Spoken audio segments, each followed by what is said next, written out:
Muito bem, você está em mais um episódio do podcast Exegese e Exposição. Exegese on demand para você.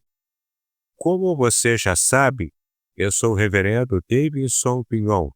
Eu sou mestre em Ciências da Religião, pastor congregacional, professor de hebraico bíblico e exegese do Antigo Testamento nos seminários. Eu sou também host deste podcast que você está ouvindo nesse momento. Hoje teremos um episódio muito especial sobre o tema Os Manuscritos do Mar Morto, aspectos técnicos, curiosidade e os desafios de tradução. Para isso, nós estaremos entrevistando hoje o professor Samuel Monteiro. Então, seja muito bem-vindo a este episódio do podcast Exegese e Exposição. Hoje, como já disse, temos a honra de receber o professor Samuel Monteiro, que tem 44 anos, é desenvolvedor de software.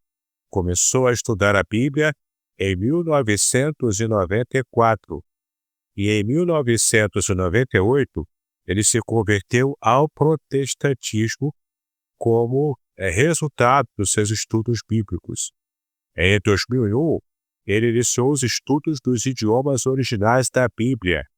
Em 2002, desenvolveu o excelente site Hebraico Pro, o qual também uso com os meus alunos nas minhas aulas de hebraico. Em 2006, o professor Samuel iniciou os estudos dos manuscritos do Mar Morto em hebraico. Em 2016, portanto 10 anos depois, ele começou a fazer um trabalho de tradução e crítica textual nos manuscritos do Mar Morto. Para você ver como o professor Samuel é fera. Esta, portanto, será uma conversa fascinante. Vamos explorar não só os aspectos técnicos desses textos milenares, mas também algumas curiosidades e os desafios enfrentados no trabalho de tradução. Muito bem, shalom, professor Samuel, seja bem-vindo ao podcast. Shalom, pastor Davidson, shalom a todos. Obrigado pelo convite de participar aqui do podcast, né? É um prazer estar com você aqui e vamos lá, vamos falar sobre esses achados, né?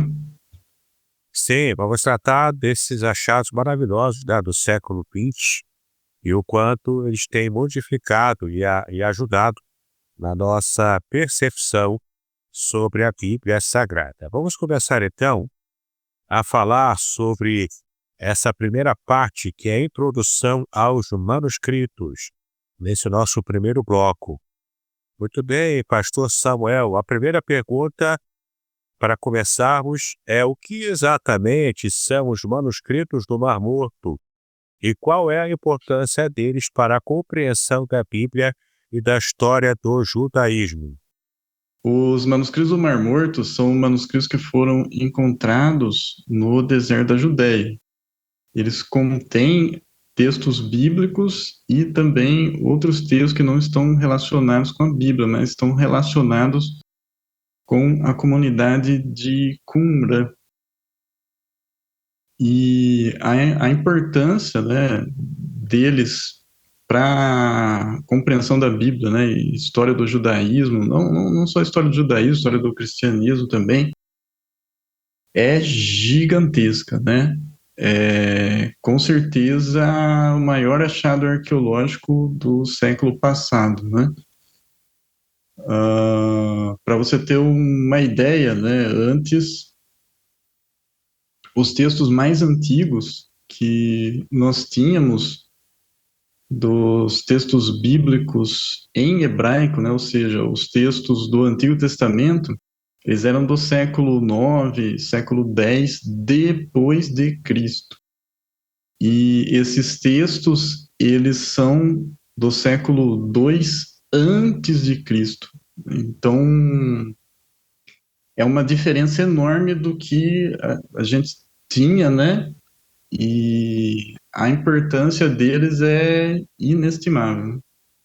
Isso quer dizer, então, que esses manuscritos do Mar Morto, eles tem muito a acrescentar porque são, na verdade, manuscritos mais antigos do que os que conhecíamos até então.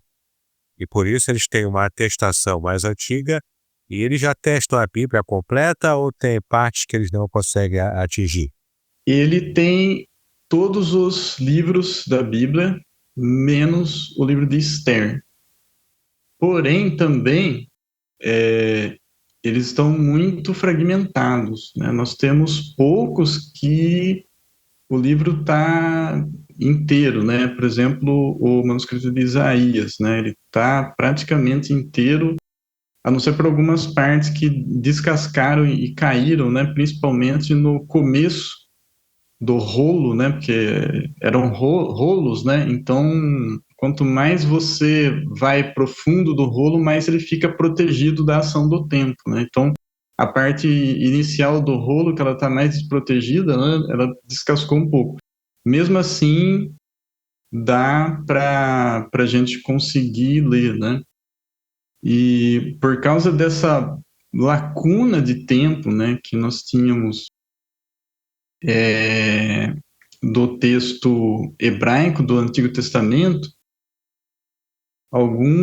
vários, né, pesquisadores contestavam a confiabilidade do texto do Antigo Testamento, porque os textos que nós tínhamos eram relativamente novos, né, século X depois de Cristo é relativamente novo, né, e quando foi encontrado esses textos do século II antes de Cristo, que contém basicamente o mesmo texto que nós temos do século X, né? Isso provou, né, cientificamente, né, é uma questão científica, não é uma questão religiosa, uma questão de fé, né? Isso provou cientificamente que o texto que nós temos hoje do Antigo Testamento, ele é um texto confiável, né, porque é basicamente o mesmo texto. Tem algumas diferenças, né, mas é basicamente o mesmo texto. Isso, porque a gente sabe que os manuscritos do Mar Morto, eles foram encontrados em vasos, não é isso? Vasos para preservar aqueles manuscritos e lá nas cavernas de Qumran, né? Qualquer um que possa acessar a internet pode achar imagens aí das cavernas de Qumran onde os manuscritos foram achados. E a segunda pergunta, professor, é como e onde os manuscritos foram descobertos? Você poderia compartilhar detalhes sobre essa história fascinante conosco? É engraçado, mas o primeiro manuscrito do Mar Morto, ele foi encontrado 50 anos antes de encontrarem o primeiro manuscrito do Mar Morto, né? É estranho, mas eu vou explicar o que aconteceu, né? Em 1897, o rabino Solomon Schirtar, né? É meio difícil falar o sobrenome dele, que é um sobrenome alemão, né? Schirtar, Solomon Schirtar. Ele achou na Guinnessá do Cairo alguns manuscritos, né, que ele acreditava que era da época do Segundo Templo, né? Para quem não sabe o que é Guinnessá, Guinnessá é um lugar onde existe na sinagoga, onde você vai colocar ali textos sagrados que não são mais usados. Eles têm, por exemplo, algum problema, algum erro de cópia, né?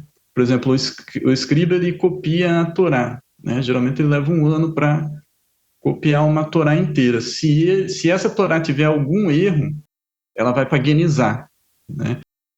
Porque você não pode pegar esse texto sagrado e simplesmente jogar ele fora, queimar, né? Então, tudo assim, textos sagrados que não podem ser usados, né, ficam lá na Guinnessá. Então, esse rabino Solomon, ele achou, né, esses textos e ele acreditava que era da época do Segundo Templo, né? Mas não tinha como ele provar. Então, quando foi encontrado os manuscritos lá no deserto da Judéia, aí ficou provado que o Solomon ele estava certo, né, em acreditar que aqueles textos eram da época do Segundo Templo, né? Porque são os mesmos textos, né? As mesmas pessoas que escreveram os manuscritos do Mar Morto escreveram também aqueles textos que estavam lá na Guinizá do Cairo, né? Para você ver como esse texto viajou, né? Ele saiu ali perto de Jerusalém, né? E foi para o Egito, né? Cairo, né? Ele foi ali no Egito. Mas então, ele descobriu esses textos, né, em 1897, né, e depois, 50 anos depois, né, 1947, tinha dois beduínos, né, estavam pastoreando ali, né, as suas cabras, né. Um é o Juma Muhammad Khalil e o outro chama Muhammad Edib. Todo mundo lá é Muhammad, né. E uma das cabras, ela fugiu, né? E ele estava indo atrás da cabra, né? E a cabra entrou em uma das cavernas. E aí, para ele assustar a cabra, ele jogou uma pedra lá dentro, né? Para ver se a cabra assustava e corria para fora da caverna, né? Quando ele jogou essa pedra, ele escutou um barulho de vasos quebrando, né? Aí ele ficou curioso, entrou lá na caverna para ver o que tinha. Então ele acabou encontrando esses vasos, né? Alguns estavam vazios e alguns tinham manuscritos, né? Aí ele pegou, né? Esses vasos, né? Com os manuscritos, né? E levou para Belém, né? Ele levou lá para um vendedor, né? De antiguidades. Que ele é conhecido como Kando, né? O nome completo dele é Khalil Iskander Sahin. E ele vendeu, né, para esse comerciante, né? Ele deve ter vendido ele assim, né? O pessoal estima que por uns $30, né? Pro beduíno isso era bastante, né? Ele vendeu 4 manuscritos para esse comerciante. Depois ele foi para um outro, né, comerciante de antiguidades, né? Que se chama Fadel Salahi. E por Fadel Salahi ele vendeu mais 3, né? Depois disso aí, né? Eles foram procurar mais, né? Mais manuscritos, acabaram encontrando, né? Mais manuscritos. Mas acabou acontecendo uma coisa meio triste, né? Porque como eles estavam vendendo, né? Eles tiveram a ideia de picar os manuscritos e vender os pedacinhos, né?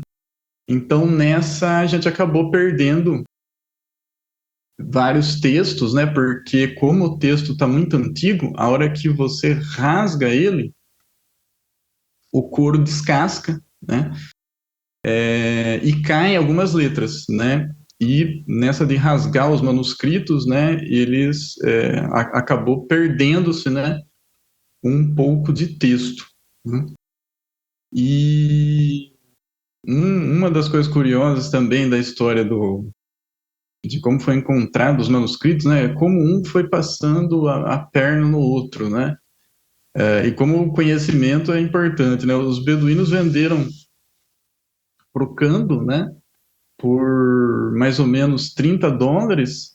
Depois, o Kando vendeu, né, esses 4 manuscritos, né, que estavam com ele, né, por um cara que é o meu xará, né, o Samuel, né.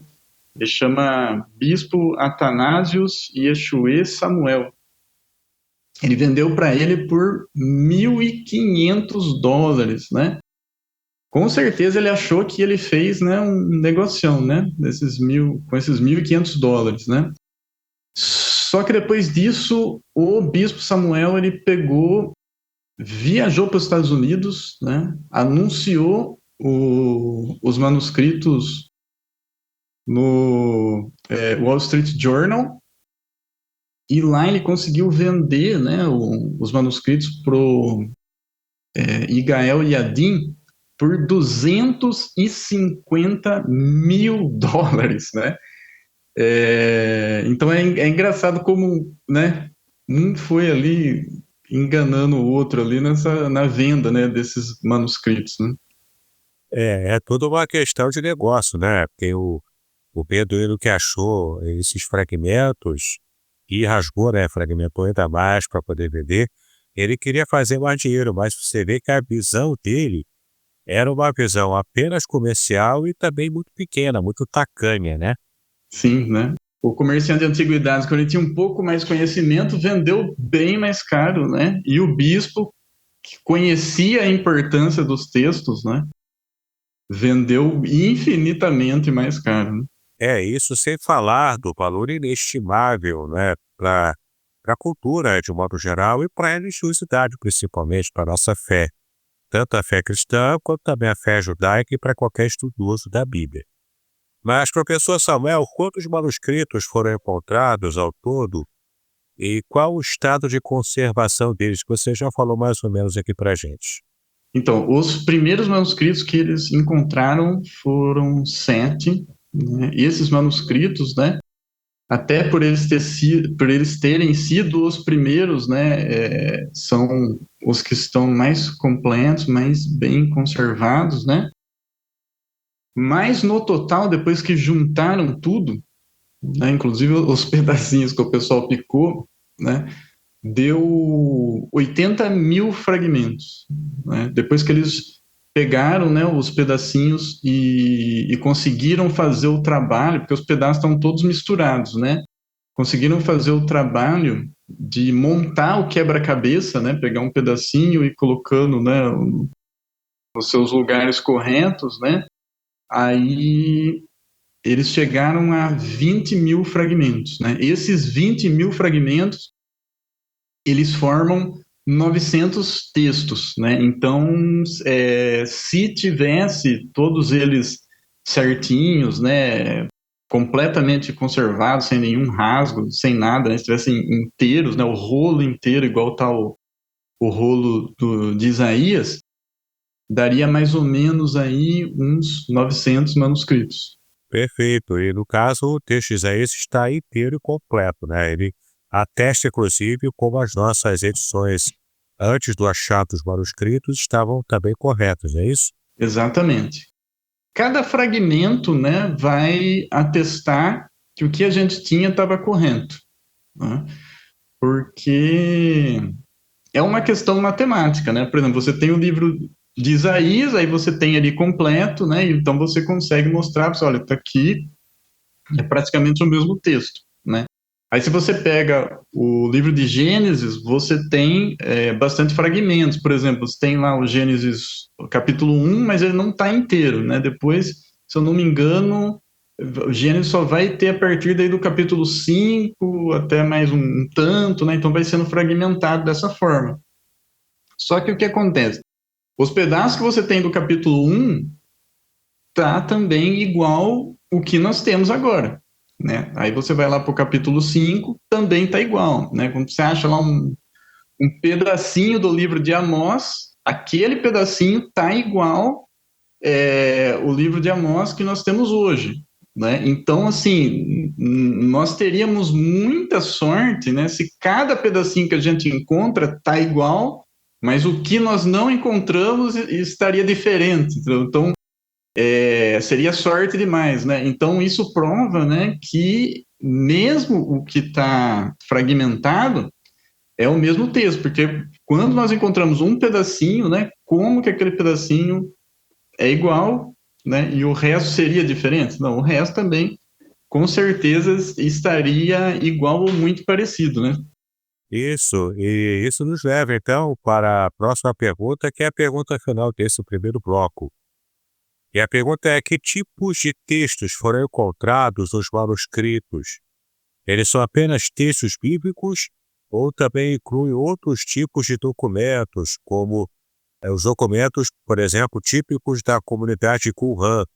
E, aliás, explica para a gente, professor, a comunidade Qumran eram os essênios?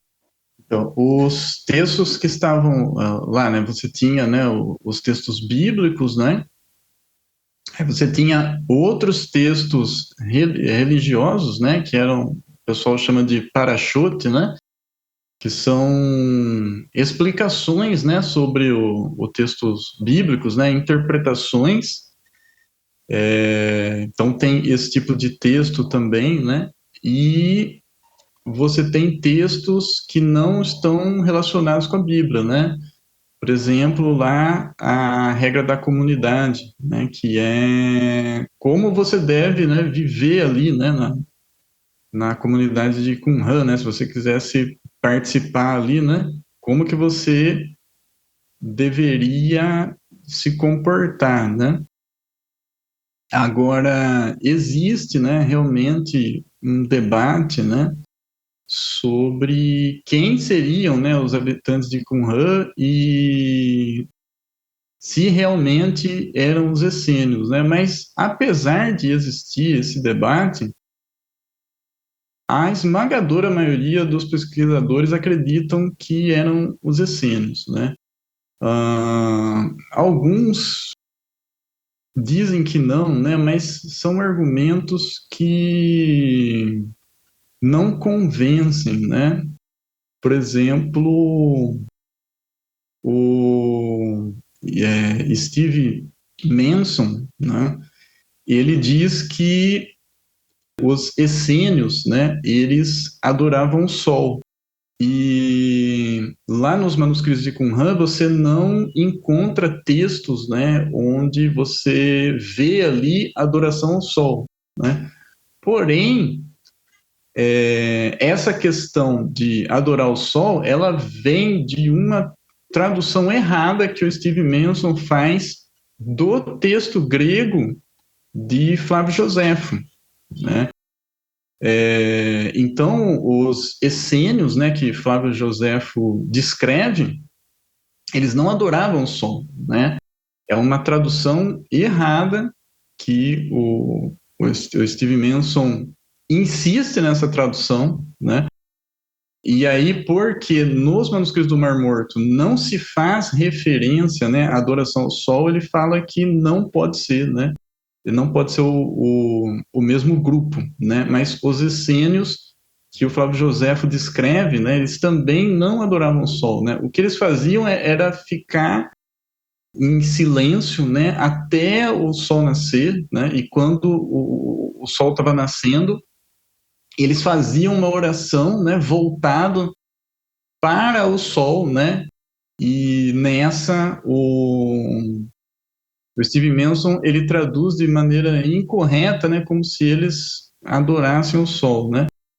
Então, outro argumento, né, que o pessoal usa, né, para dizer que ali não eram os essênios, né, que moravam em Qumran, né, é que o Flávio Joséfo, ele exalta muito, né, os essênios, né? E quando você pega a regra da comunidade dos essênios, uma das regras é que você não poderia cuspir no chão durante as reuniões, né? Então o pessoal fala assim, né? Não pode ser as mesmas pessoas, né? Como que pessoas tão elevadas assim como Joséfo descreve, iam ficar depois cuspindo no chão no meio da reunião, né? Mas esse pensamento também, né? Esse argumento também, ele não me convence, né? Nem a maioria, né, dos pesquisadores, né? Porque isso aí é só uma regra, né? Seria a mesma coisa que dizer na nossa Bíblia nós temos lá, né? Não matarás, né? Então isso quer dizer que os cristãos eles vivem matando, né? Isso não faz sentido, né? Essa regra existia e outras também, tá? Que são assim meio nojentas, né? Pros novos convertidos, né, para as pessoas que queriam se juntar, né, à comunidade, eles tinham que aprender essas regras, né? A pessoa ela vem de fora, né? Ela é nova, ela chega cheia de maus costumes e ali, né, ela vai ter que aprender a se comportar de acordo com as regras da comunidade. Como a gente fala aqui no Brasil, né? Onde tem regra, onde tem placa, aí tem história, né? Então, você vê como que essas regras, né, que acabam sendo colocadas, acabam demonstrando para a gente um tipo de costume que era bastante nojento também, né? Porque era costume de ficar cuspindo no chão lá e porcalhando ali o ambiente, né? Sim. Muito bem. Nós vamos fazer um pequeno intervalo agora. Eu estou aqui conversando com o professor Samuel Monteiro e estamos falando sobre os manuscritos do Mar Morto.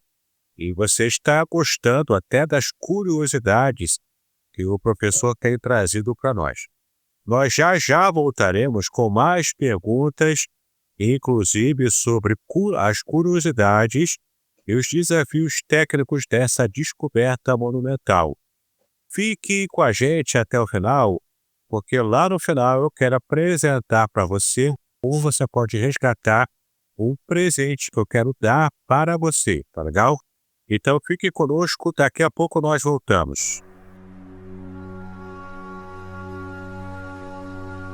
Estamos entusiasmados em anunciar o lançamento do livro, Além do Sofrimento, a disputa pela integridade no livro de Jó, publicado pela editora Contextualizar em 2024. Este livro, escrito pelo reverendo Davidson Bignon, pastor congregacional, mestre em ciências da religião e professor de hebraico bíblico e exegese do Antigo Testamento, possui 420 páginas repletas de comentários profundos sobre o livro de Jó. O autor explora temas cruciais como o sofrimento dos justos, o problema do mal e a teodiceia judaico-cristã. Com análises impressionantes e únicas, o livro promete transformar sua perspectiva sobre sofrimento e fé, oferecendo respostas para as questões mais difíceis da vida. Não perca a oportunidade de mergulhar em um estudo profundo e enriquecedor. Adquira já a obra, Além do Sofrimento, a disputa pela integridade no livro de Jó e descubra um novo entendimento sobre a integridade e a fé. Disponível agora. Muito bem, estamos de volta aqui no segundo bloco de perguntas que estamos trabalhando aqui com o professor Samuel Monteiro sobre os manuscritos do Mar Morto. E nesse segundo bloco vamos trabalhar aqui aspectos técnicos e também curiosidades ainda sobre os manuscritos do Mar Morto. Professor Samuel, há algo curioso sobre a língua e o estilo dos manuscritos? Qual a importância das línguas usadas, como o hebraico e o aramaico? Então, nos manuscritos nós temos lá 3 idiomas. Isso é bem interessante também, né? Nós temos manuscritos em hebraico, né? Nós temos manuscritos em aramaico e nós temos manuscritos em grego também, né? Hebraico é porque, né, obviamente, o Antigo Testamento foi escrito em hebraico, né? Então, os textos bíblicos, né, estão em hebraico, né? Em grego também, ou seja, nós temos textos ali da Septuaginta, né? Eles copiavam também não só o original hebraico, mas eles copiavam também, né, a tradução grega dos textos em hebraico, né? E também nós temos lá textos em aramaico, porque era o idioma que eles falavam no dia a dia, né? Então, esses manuscritos ajudaram bastante também, né, a conhecer o aramaico da época, né?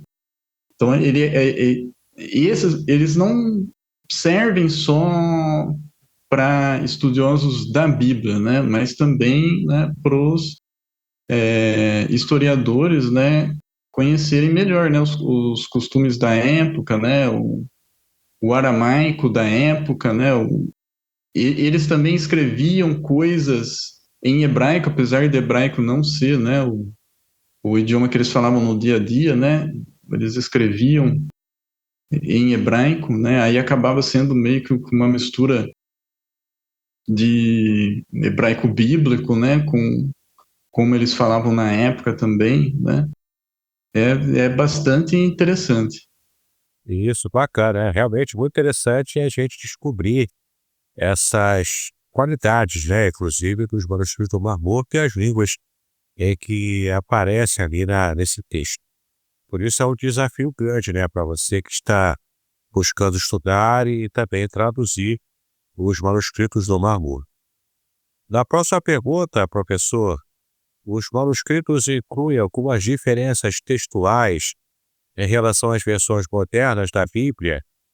Pode nos dar um exemplo, então, dessas variações?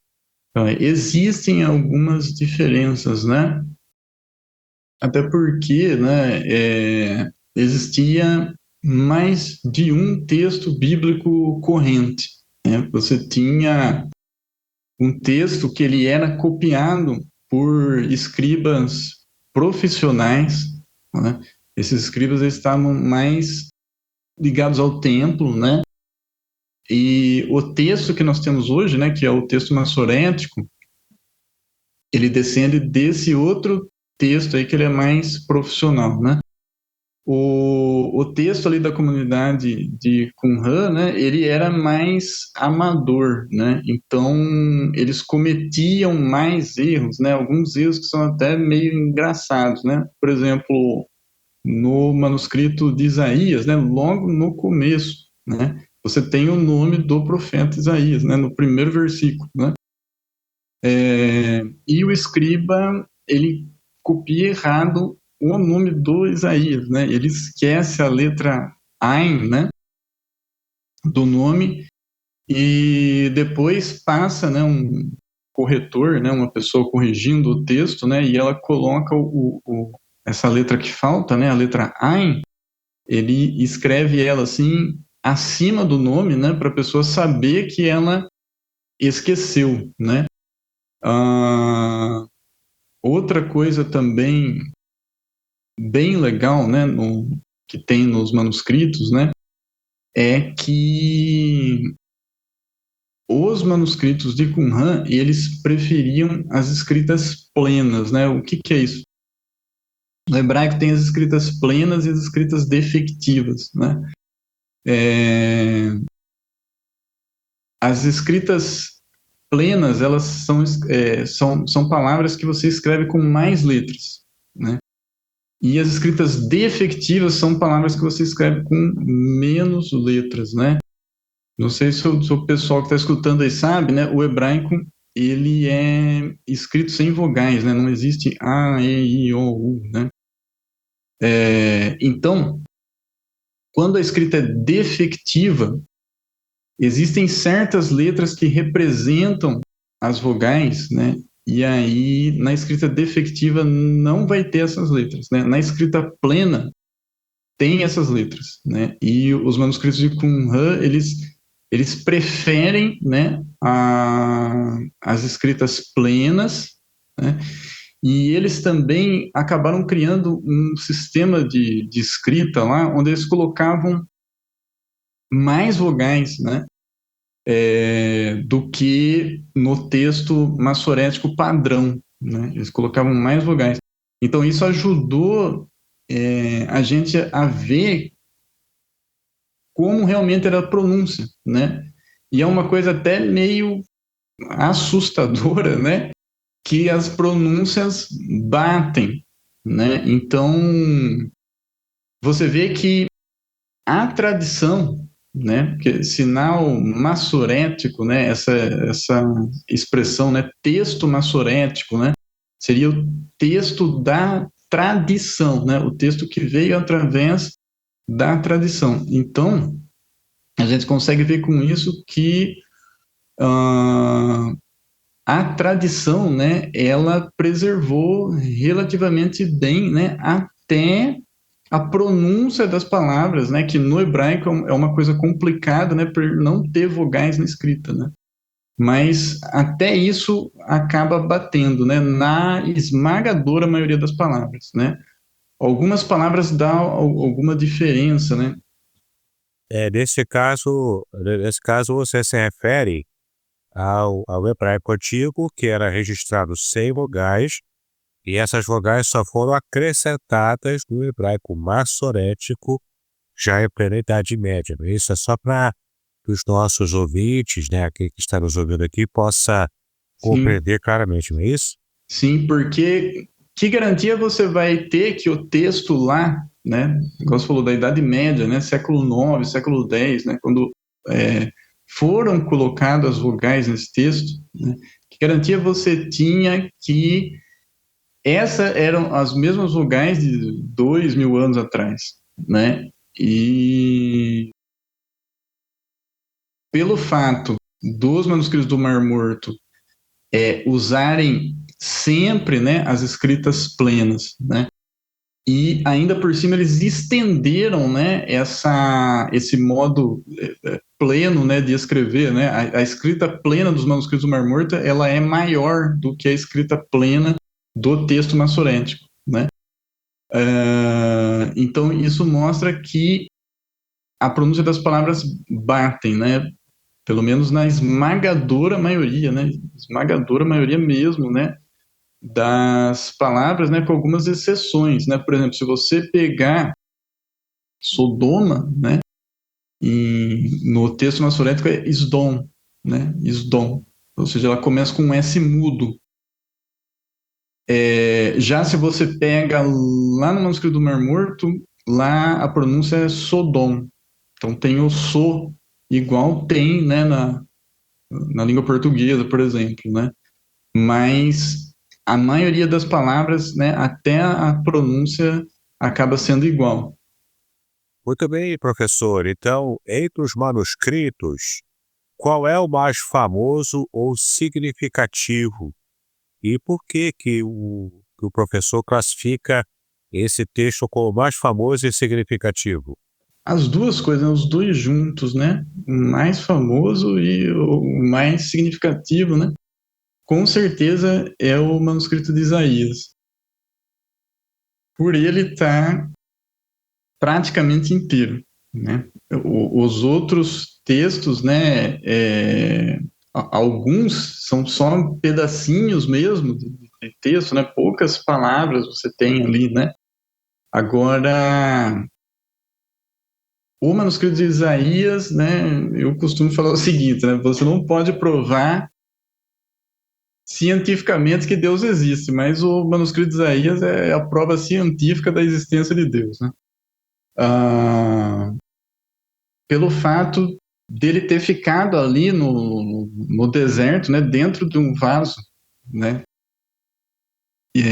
desde 200 anos antes de Cristo, né, até 1947, né, e você conseguir abrir ele, né, e ler, né, com exceção, né, como eu já tinha explicado, de algumas palavras, principalmente no começo ali, né, que é onde o rolo fica mais desprotegido, né? Quanto mais você vai para dentro do rolo, mais o texto está protegido, ele está mais legível, né?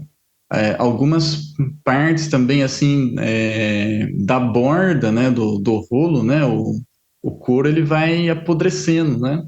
Então, apodreceu e caiu, né? Algumas palavras, né? Mas quando você compara com o texto massorético que nós temos hoje, né, pelo o tamanho do espaço, né, que aquela lacuna deixou, né, o pessoal chama essas partes que faltam de lacuna, né? Quando você compara, né, esse espaço com o que nós temos no texto massorético hoje, né, as palavras vão bater ali, né? E são pouquíssimas palavras, né? Algumas outras palavras também que acabam se perdendo no meio do manuscrito, né, é porque, por ser muito antigo, né, e ser couro, né, o couro descasca. Então, em alguns lugares, mesmo no meio do manuscrito, onde está mais preservado, né, o couro descascou e caiu, né. Aí, nesse caso, você perde, por exemplo, uma letra da palavra. Aí, como está faltando só uma letra, você consegue reconstituir isso aí, né? Uma outra coisa também, né, que talvez pelo uso do manuscrito, de você abrir e fechar muito, né, o manuscrito rasgou, né? Isso aconteceu na época mesmo, né? Isso não aconteceu agora, depois do descobrimento dele, né? Isso aconteceu lá, né, há 2.000 anos atrás, né, quando o pessoal escreveu o manuscrito, né, rasgou, e aí eles costuraram, né? Nessa costura também, né, a gente acabou perdendo umas letrinhas aí, né? mas esse manuscrito, assim, ele é uma coisa, né, incrível, impressionante, né? E depois de ler ele, não dá mais para você falar, né? Que o texto da Bíblia não é confiável, né? No sentido dele ter sido bem preservado, ele não ter sido modificado, né? Você consegue ali ter basicamente o mesmo texto de um livro inteiro da Bíblia. Então, realmente é impressionante.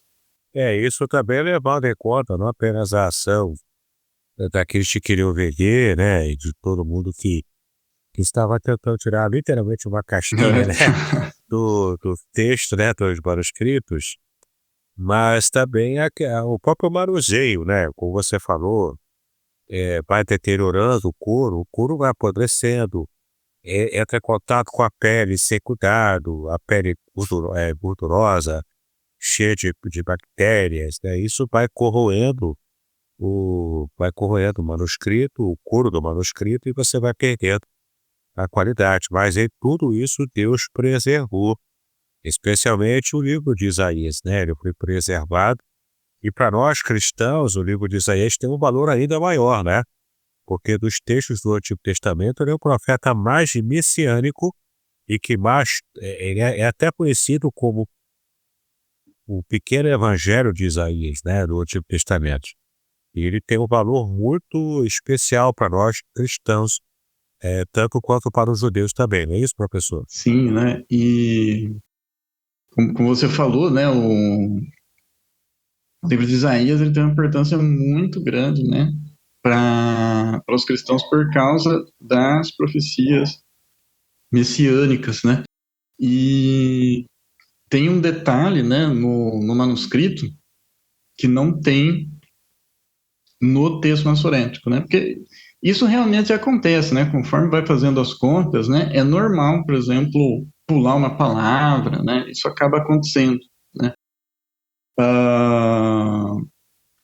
Então, quando você vai lá em Isaías 53:11, no texto massorético você não tem a palavra luz, né? E nos manuscritos do Mar Morto você tem a palavra luz, né? Então, porque você tem essa palavra luz lá no manuscrito do Mar Morto, né? Isso dá a entender que o Messias vai ressuscitar, né? Porque acabou, né, de falar da morte dele, né? E depois no Isaías 53:11, né, vai falar que ele verá a luz, né? Isso depois da morte dele. Ele verá a luz.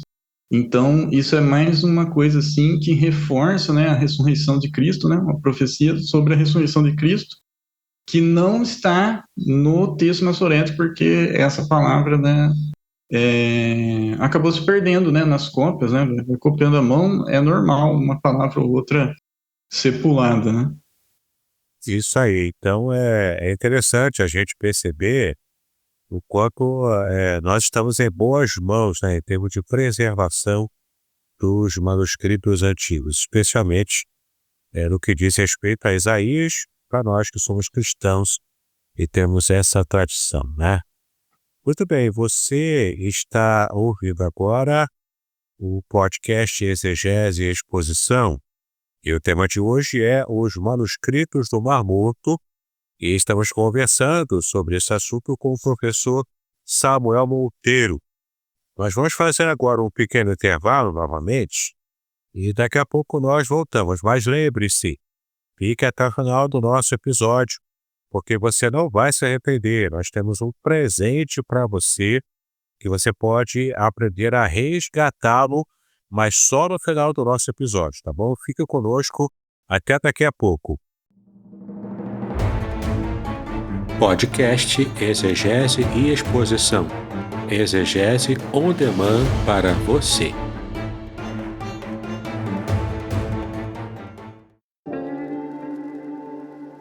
Shalom! Aqui é o Davidson Pignon. Eu ajudo pastores e líderes cristãos a fazer estudos bíblicos na igreja sem ter problemas com interpretações bíblicas erradas. Então, se você está pensando em compreender a sua Bíblia com segurança, não deixe de assistir a mais conteúdos como este aqui neste canal. Muito bem, estamos de volta aqui para mais um bloco do nosso episódio sobre os manuscritos do Mar Morto. Eu estou conversando aqui com o professor Samuel Monteiro, ele que tem estudado os manuscritos, é especialista já e tem feito um trabalho muito interessante que ele vai falar um pouco sobre ele também, para que você possa conhecê-lo, mas lá no final do nosso episódio. Nessa terceira parte, nós vamos falar sobre desafios e implicações da tradução do manuscrito do Mar Morto. E também, professor Samuel Monteiro, quais foram os maiores desafios enfrentados pelos tradutores ao trabalhar com os manuscritos do Mar Morto, especialmente considerando a fragmentação dos textos?